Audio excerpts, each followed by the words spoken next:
people on Social Security are about 50 million. I'm just going by memory, about 50 million. No, worry about the people that's coming off of Social Security.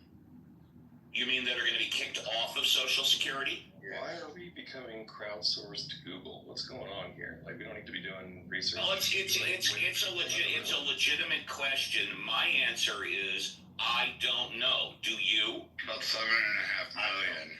7.5 million out of 50 million. Okay. That being 50 million, so we're kicking off with good. No, it's 7.5 million estimated, just depending. I think in 2023, I'd have to look it up. It's about, I'd just give it a round number, 8 to 10 million people are collecting Social Security. So even those numbers are way off. So the 50 million number is way off? Yes, all of your numbers have been way off. Like, I don't think you understand this. I don't think you understand how either of them work. I've only ever said one number, so all of my numbers are off. My one number was off. Brad, I just checked Google for whatever it's worth. I said 50. Google says 73. I thought it was closer to 50 on Social Security. I'm sorry, I thought you were asking for SSI. I apologize. We have to realize, Cam, that the greatness of this country is not built on SNAP, Medicare, Medicaid. You know what I mean? I don't understand what you're trying to say. I'm getting really confused. Those programs are not ending. They may get more rules and regulations, might get reduced a little bit, but they're not being eradicated, right? I just think when we start taking away some of the quality of life benefits for our citizens, that's what's going to end up being the hindrance, because a country is only as good as its citizens, and if everybody in your country wants to leave, then you don't even have a government. You don't have a country, because your government is ruling or governing no one.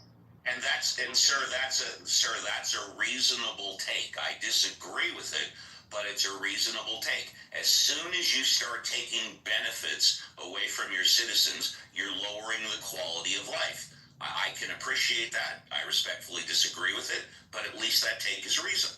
So there's a couple of problems here. First, this problem has been existing since the 70s. About Social Security. This has been an ongoing problem. The reason you're having your feelings tugged at you right now is because there's a guy in office who's not going to face a third term. And there are some Republicans that are just like, we've wanted this for decades. Decades, I'm telling you. They have wanted to basically overhaul the way the Social Security funds are working.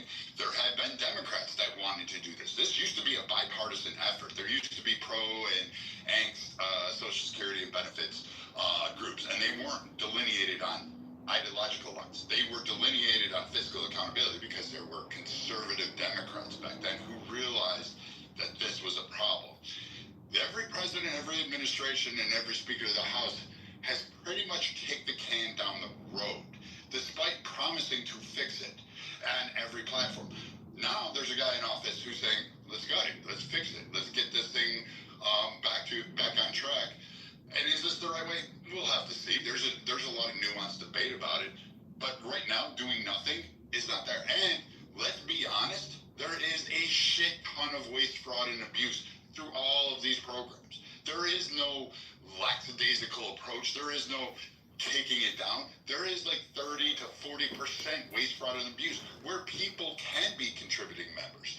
We decried that people that are 50 years and older don't need to be part of society. They should just retire, go on cruises and golf until they have a heart attack and die in their fucking toilet. That was a society thing. This administration is saying, no, I think you can contribute. You can volunteer. You can have a job. You can go and get education. You can seek all these different pathways, and all we're asking for is, 40 hours a month? So now you're crying that able-bodied people can do a variety of things that contribute to the society and the very fabric of America by contributing to their communities. You're now saying that's too much, that's too far. No, we should be arguing that. There is a lot of seniors out there. There is a lot of people that are 50 years and older that have a wealth of knowledge to teach